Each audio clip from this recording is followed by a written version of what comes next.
الحمد للہ رب العالمین والصلاة والسلام علی سید الانبیاء والمرسلین اما بعد فاعوذ باللہ من الشیطان الرجیم بسم اللہ الرحمن الرحیم۔ عزیز طلبہ کرام، آپ سب کو فیضان اسلامک اکیڈمی کے آفیشیل یوٹیوب چینل میں خوش آمدید کہتے ہیں۔ خلاصۃ النحو کے اسباق ہم سن رہے تھے۔ گزشتہ درس میں ہم نے مرکب اضافی کا بیان سنا۔ آج کے درس میں ہم مرکب توصیفی کا بیان سنیں گے۔ مرکب توصیفی یہ مرکب ناقص کی ایک قسم ہے۔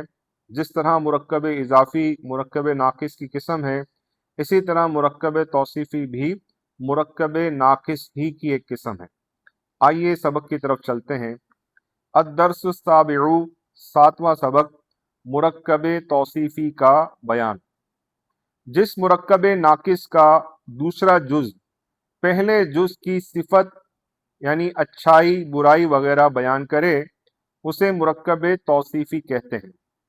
جیسے رجل صالح، رجل فاسق، حجر اسود۔ مرکب توصیفی کے پہلے جز کو موصوف اور دوسرے جز کو صفت کہتے ہیں۔ عزیز طلبہ کرام، ان مثالوں پر غور کیجئے۔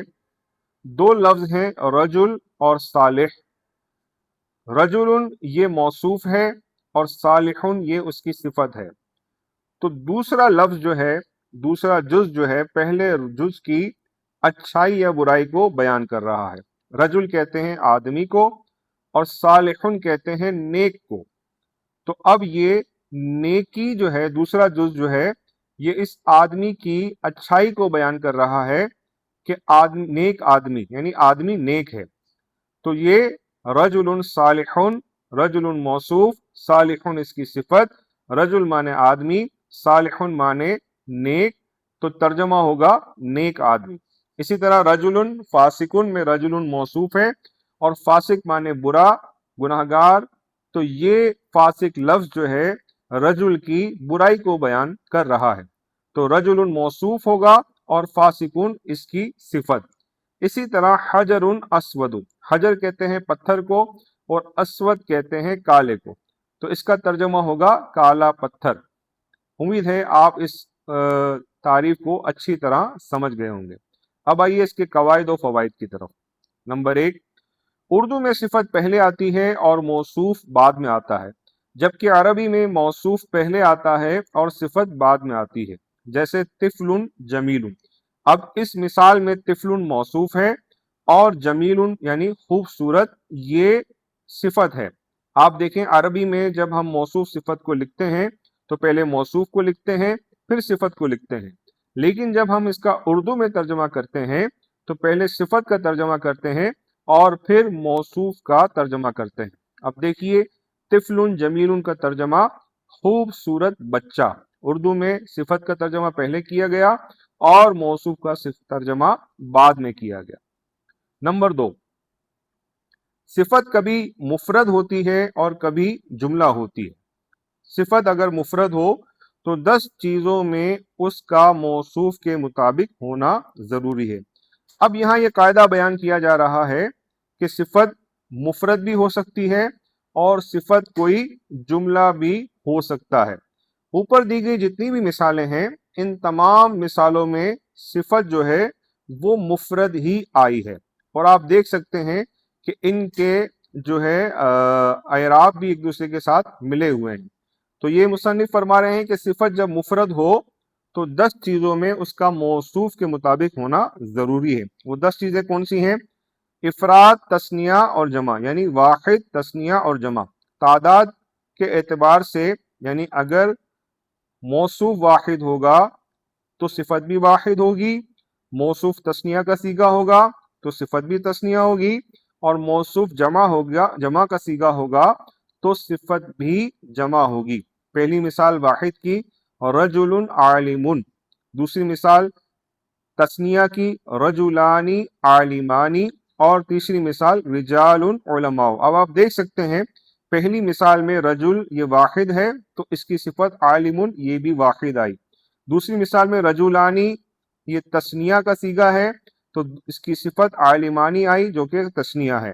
تیسری مثال میں رجالن، یہ جمع مکسر ہے، رجلن کی جمع ہے، تو علماء اس کی صفت آئی جو کہ عالمن کی جمع ہے۔ یہ تین چیزیں ہو گئی۔ مزید تین چیزیں رفع، نصب، جر، یعنی اعراب میں بھی موصوف اور صفت کے درمیان مناسبت ہوگی۔ جو اعراب موصوف کا ہوگا وہی اعراب صفت کا ہوگا۔ دیکھیے رجل عالم، اب یہاں پہ رجل میں دو پیش ہیں، رفع ہے، تو عالم پر بھی دو پیش آئے ہیں، یعنی رفع آیا ہے۔ اسی طرح رجلا عالمن، یہاں پر موصوف پر نصب ہے تو عالمن پر بھی نصب آیا ہے۔ اسی طرح رجل عالمن، یہاں موصوف رجل پر کسرہ آیا ہے تو عالمین پر بھی کسرہ آیا ہے۔ یہ تین اور یہ تین ملا کر 6 ہو گئے۔ مزید دو اور کون سے ہیں؟ تذکیر و تانیث، یعنی مذکر اور مؤنث کے اعتبار سے۔ اگر موصوف جو ہے مذکر ہوگا تو اس کی صفت بھی مذکر آئے گی، اور اگر موصوف مؤنث ہوگا تو اس کی صفت بھی مؤنث آئے گی۔ جیسے رجل یہ موصوف ہے اور یہ مذکر ہے تو اس کی صفت بھی عالم آئی ہے، مذکر آئی ہے، یعنی عالم شخص۔ اسی طرح امرأتن، یہ مؤنث ہے، عورت کو کہتے ہیں، تو یہ مؤنث کا صیغہ آیا ہے تو عالمتن، اس کی صفت بھی مؤنث آئی ہے، یعنی عالمہ عورت۔ یہ 8 ہو گئے۔ اور 9ویں اور 10ویں کیا ہے؟ تنکیر و تعریف، یعنی نکرہ اور معرفہ کے اعتبار سے بھی موصوف صفت میں مناسبت ہوگی۔ یعنی اگر موصوف نکرہ ہوگا تو اس کی صفت بھی نکرہ ہوگی، اور اگر موصوف معرفہ ہوگا تو اس کی صفت بھی معرفہ ہوگی۔ جیسے مثال پہلی دیکھیے، رجل عالم، رجل یہ نکرہ ہے تو اس کی صفت بھی عالم نکرہ آئی ہے۔ اسی طرح الرجل العالم، الرجل موصوف معرفہ ہے الف لام کی وجہ سے، تو اس کی صفت بھی الف لام کی وجہ سے معرفہ آئی ہے۔ نمبر 3، صفت اگر جملہ ہو تو اس میں موصوف کے مطابق ایک ضمیر کا ہونا ضروری ہے۔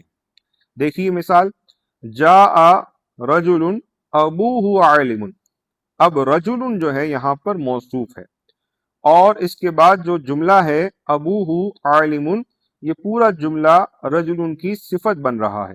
اب اس میں ابوہ میں ہو جو ضمیر ہے یہ مذکر کی ضمیر ہے، اور یہ رجل کے مطابق ہے۔ چونکہ رجل مذکر ہے تو یہاں پر بھی ہو ضمیر یہ مذکر کی آئی ہے، تو اس کا ترجمہ یہ ہوگا، آیا وہ شخص جس کا باپ عالم ہے۔ تو اس شخص کی اچھائی بیان کی جا رہی ہے جملے کی صورت میں کہ وہ شخص آیا جس کا باپ عالم ہے۔ دوسری مثال دیکھیے، ذہبت امرأۃ ابوہا عالم، گئی وہ عورت جس کا باپ عالم ہے۔ اب یہاں چونکہ امرأۃ مؤنث کا صیغہ ہے، لہذا جملے کے اندر جو ضمیر استعمال ہوئی ہے ابوہا میں، جو ہا ضمیر استعمال ہوئی ہے وہ بھی مؤنث کی استعمال ہوئی ہے۔ تو اس کا ترجمہ یہ بنے گا، گئی وہ عورت جس کا باپ عالم ہے۔ نمبر 4، موصوف اگر غیر عاقل کی یا مؤنث عاقل کی جمع مکسر ہو تو اس کی صفت واحد مؤنث یا جمع مؤنث آتی ہے۔ غیر عاقل کسے کہتے ہیں؟ جس میں عقل نہ ہو تو اس کو غیر عاقل کہتے ہیں، اور جس میں عقل ہو اسے عاقل کہتے ہیں۔ تو موصوف اگر غیر عاقل کی جمع مکسر ہو، اب نیچے مثال دیکھیے، اشجارن، یہ شجرن کی جمع ہے، درخت کو کہتے ہیں شجرن، اور اشجارن اس کی جمع ہے۔ اب یہ چونکہ غیر عاقل ہے تو اب اس کی جو صفت ہے وہ واحد مؤنث یا جمع مؤنث دونوں طرح سے آ سکتی ہے۔ یہاں پر مثال میں واحد مؤنث کی صفت لائی گئی ہے، جیسے اشجارن مثمرتن۔ اگر ہم چاہیں تو اس کو واحد مؤنث کی جگہ اس کی جمع مؤنث کی بھی صفت لا سکتے ہیں، جیسے مثمراتن بھی اس کو پڑھ سکتے ہیں، یعنی اشجارن مثمراتن۔ دوسری مثال دیکھیے، نساء عاقلات، نساء یہ مؤنث کی جمع مکسر ہے، اور عاقلات جو ہے یہ بھی جمع کا صیغہ لایا گیا ہے اگر ہم چاہیں تو اس کو نساء عاقلتن بھی پڑھ سکتے ہیں اور نساء عاقلاتن بھی پڑھ سکتے ہیں. اس کا ترجمہ ہوگا عقل مند عورتیں، اور پہلے والی مثال کا ترجمہ ہوگا پھلدار درخت.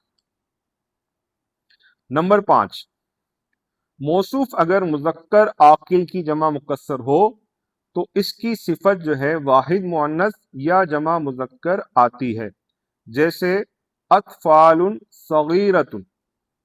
اب آپ دیکھیے، اطفال بچوں کو کہتے ہیں، طفلون اس کا واحد ہے، یہ طفلون کی جمع ہے، طفل مانے بچہ، اطفال مانے بہت سارے بچے.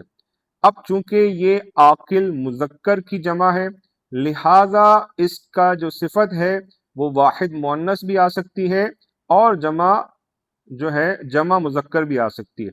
جیسے اطفال صغیرۃ بھی پڑھ سکتے ہیں، اطفال صغار بھی پڑھ سکتے ہیں. اسی طریقے سے دوسری مثال دیکھیے، رجال کبار. رجال رجل کی جمع ہے، یہ بھی عاقل کی جمع مکسر ہے، مذکر عاقل کی، لہذا اس کی جو صفت ہے وہ واحد مؤنث بھی آ سکتی ہے اور جمع مذکر بھی آ سکتی ہے. یہاں مثال میں جمع مذکر جو ہے صفت لائی گئی ہے. اگر ہم چاہیں تو اس کو رجال کبیرتن بھی پڑھ سکتے ہیں اور رجال کبارن بھی پڑھ سکتے ہیں. فائدہ، مرکب ناقص کی ہم نے 2 قسمیں پڑھی، مرکب اضافی اور مرکب توصیفی. مصنف فرما رہے ہیں کہ مرکب ناقص کی 2 قسمیں اور ہیں. نمبر 1، مرکب بنائی اور مرکب مزجی. اب مرکب بنائی کیسے کہتے ہیں؟ جس مرکب ناقص کو ملا کر ایک کلمہ بنا دیا گیا ہو اس کا دوسرا جز کسی حرف کو شامل ہو، اسے مرکب بنائی یا مرکب تعدادی کہتے ہیں. جیسے مثال احد عشرہ، یہ 11 کو کہتے ہیں. اسی طرح تسعۃ عشرہ، یہ 19 کو کہتے ہیں. یہ اصل میں احد و عشرون تھا اور تسعۃ و عشرون ہے. یہ پہلے کیا تھے؟ احد و عشرہ، دوسرے لفظ کے ساتھ دوسرے جز میں ایک حرف بھی شامل تھا، اس حرف کو ختم کر کے ان دونوں کو ایک کلمہ بنا دیا گیا. تو احد و عشرون سے ہو گیا احد عشرہ، اور تسعۃ و عشرون سے بن گیا تسعۃ عشرہ. امید آپ سمجھ گئے ہوں گے. اور مرکب مزجی کسے کہتے ہیں؟ جس مرکب ناقص کو ایک کلمہ بنا دیا گیا ہو. اوپر بھی ایک کلمہ بنایا گیا تھا، یہاں پر بھی ایک کلمہ بنایا گیا ہے، لیکن فرق یہ ہے کہ اس کا دوسرا جز کسی حرف کو شامل نہ ہو. اوپر میں حرف شامل تھا، اس والے مرکب ناقص میں حرف شامل نہیں ہے. اور جس مرکب ناقص کو ایک کلمہ بنا دیا گیا ہو اور اس کا دوسرا جز کسی حرف کو شامل نہ ہو تو اسے مرکب منع صرف یا مرکب مزجی کہتے ہیں. جیسے باعلا بکو، یہ اصل میں تھا باعلا بکا. باعلا بت کو کہتے ہیں اور بکا یہ بادشاہ کا نام ہے، لہذا یہ دونوں جو ہے ان کو ملا کر ایک کلمہ بنا دیا گیا اور باعلا بکو ہو گیا، یہ ایک شہر کا نام ہے. جی عزیز طلباء کرام، آپ نے اس سبق میں مرکب ناقص کی دوسری قسم مرکب توصیفی کا بیان سنا. ہم نے پڑھا کہ مرکب توصیفی کسے کہتے ہیں، موصوف کی کیا تعریف ہے، صفت کس کو کہتے ہیں. پھر ہم نے یہ بھی پڑھا کہ موصوف صفت میں اگر صفت جو ہے مفرد ہو تو اس میں 10 چیزوں کا موصوف کے مطابق ہونا ضروری ہے، اور اگر صفت جو ہے جملہ ہو تو اس میں ایک ایسی ضمیر کا ہونا ضروری ہے جو موصوف کے مطابق ہو. پھر ہم نے یہ بھی پڑھا کہ اگر موصوف جو ہے وہ جمع مکسر ہو، اس کی غیر عاقل کی جمع مکسر ہو یا مؤنث کی جمع مکسر ہو تو جو ہے وہ اس کی جو صفت ہے وہ واحد مؤنث یا جمع مؤنث آتی ہے. اسی طرح اگر موصوف مذکر عاقل کی جمع مکسر ہو تو پھر اس کی صفت واحد مؤنث یا جمع مذکر آتی ہے. آئیے اب تمرین کی طرف چلتے ہیں. تمرین نمبر 1، سوال نمبر 1، مرکب توصیفی، مرکب بنائی اور مرکب منع صرف کسے کہتے ہیں؟ یہ ہم سبق پڑھ چکے، آپ اس کو دیکھ کر اچھی طرح اس کا جواب دے سکتے ہیں. سوال نمبر 2، موصوف اور صفت کسے کہتے ہیں؟ موصوف مرکب توصیفی کے پہلے جز کو جو ہے وہ موصوف کہتے ہیں اور دوسرے جز کو صفت کہتے ہیں. یعنی وہ صفت اسے کہتے ہیں جو موصوف کی اچھائی اور برائی کو بیان کرے، اور موصوف اسے کہتے ہیں کہ جس کی اچھائی و برائی بیان کی جائے۔ سوال نمبر 3، صفت اگر مفرد ہو تو اس کا کتنی اور کون کون سی چیزوں میں موصوف کے مطابق ہونا ضروری ہے؟ صفت اگر مفرد ہو تو اس کا 10 چیزوں میں موصوف کے مطابق ہونا ضروری ہے۔ سوال نمبر 4، صفت اگر جملہ ہو تو اس میں کس چیز کا ہونا ضروری ہے؟ صفت اگر جملہ ہو تو اس میں ایک ایسی ضمیر کا ہونا ضروری ہے جو موصوف کے مطابق ہو۔ تمرین نمبر 2، غلطی کی نشاندہی کیجیے۔ ہر صفت 10 چیزوں میں موصوف کے مطابق ہوتی ہے۔ جی نہیں، وہ صفت جو مفرد ہو وہ 10 چیزوں میں موصوف کے مطابق ہوتی ہے۔ نمبر 2، موصوف غیر عاقل کی جمع مکسر ہو تو صفت واحد مذکر یا جمع مذکر آتی ہے۔ موصوف غیر عاقل کی جمع مکسر ہو تو صفت واحد مؤنث یا جمع مؤنث آتی ہے۔ نمبر 3، جس مرکب کو ایک کلمہ بنا دیا گیا ہو اسے مرکب بنائی کہتے ہیں۔ جس مرکب ناقص کو ملا کر ایک کلمہ بنا دیا گیا ہو اور اس کا دوسرا جز کسی حرف کو شامل نہ ہو اسے مرکب بنائی کہتے ہیں۔ تمرین نمبر 3، درج ذیل جملوں میں موصوف اور صفت الگ الگ کیجیے۔ جاء رجل یخاف، اب اس میں رجل جو ہے یہ موصوف ہے اور یخاف جملہ ہے اور یہ اس کی صفت ہے۔ صام ولد صالح، ولد موصوف ہے اور صالح اس کی صفت ہے۔ ہذہ ناقۃ یعملۃ، ناقۃ جو ہے یہ موصوف ہے، یعملۃ صفت ہے۔ ھذا یوم عظیم، یوم موصوف ہے، عظیم اس کی صفت ہے۔ القرآن الکریم کلام اللہ، القرآن موصوف ہے اور الکریم اس کی صفت ہے۔ اولاد صغار نائمون، اولاد موصوف ہے، صغار اس کی صفت ہے۔ تلک ایام، ایام معدودات، ایام اس کا موصوف ہے اور معدودات اس کی صفت ہے۔ رأیت رجالا کثیرتا، رجالا موصوف ہے اور کثیرتا اس کی صفت ہے۔ القناعۃ مال لا ينفد، مال جو ہے موصوف ہے اور لا ينفد اس کی صفت ہے۔ النساء المسلمات صابرات، النساء موصوف ہے اور المسلمات اس کی صفت ہے۔ با، درج ذیل جملوں کے مرکب توصیفی میں غلطی کی نشاندہی فرمائیے۔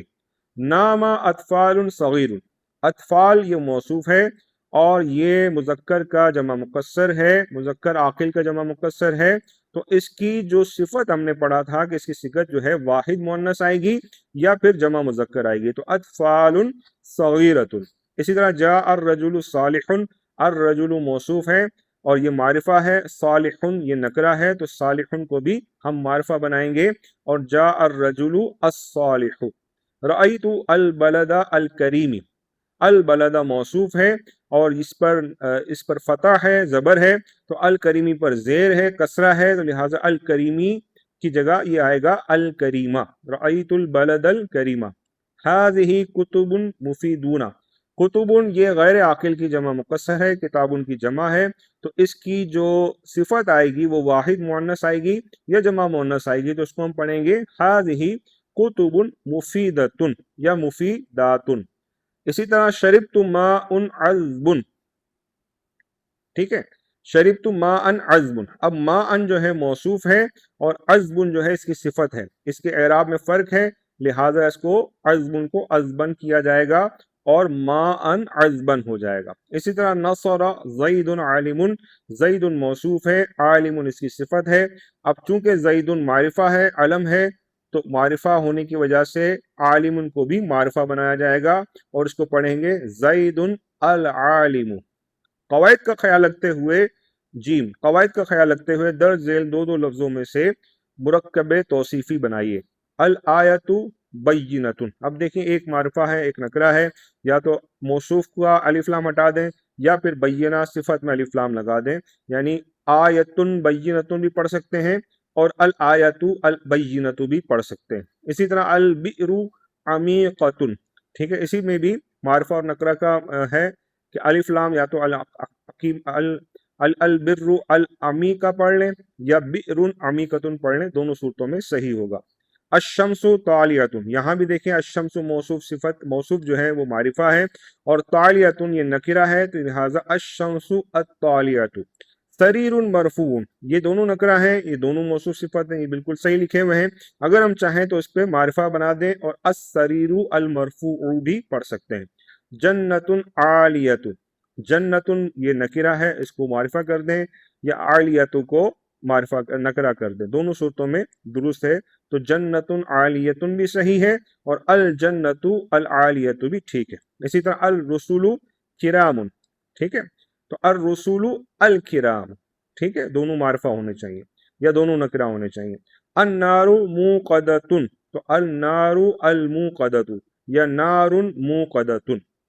جی عزیز طلبہ کرام، امید ہے آپ کو یہ سبق اچھی طرح سمجھ میں آ گیا ہوگا۔ اگر کوئی بات پوچھنی ہو، کوئی بات سمجھ میں نہ آئی ہو تو اس لیکچر کو دوبارہ سے سن لیجئے گا یا کمنٹ سیکشن میں اپنے سوالات کو آپ لکھیے، انشاءاللہ آپ کے جوابات حتی الامکان دینے کی کوشش کی جائے گی۔ اگلے سبق تک کے لیے اجازت دیجیے، انشاءاللہ نئے لیکچر میں نئے سبق کے ساتھ پھر حاضر ہوں گے۔ جب تک کے لیے اجازت دیجیے۔ اگر آپ کو یہ ویڈیو پسند آ رہی ہے تو اسے لائک اور شیئر ضرور کیجیے تاکہ دوسرے لوگ بھی اس سے مستفید ہوں، اور ہمارے چینل کو سبسکرائب ضرور کیجیے تاکہ آپ کے پاس بر وقت ویڈیوز جو ہیں وہ آپ کو ملتی رہیں۔ اللہ تعالی ہمارا حاضر ہونا، سیکھنا سکھانا اپنی پاک بارگاہ میں قبول فرمائے۔ آمین بجاہ النبی الامین صلی اللہ تعالی علیہ وآلہ وسلم۔ السلام علیکم ورحمۃ اللہ وبرکاتہ۔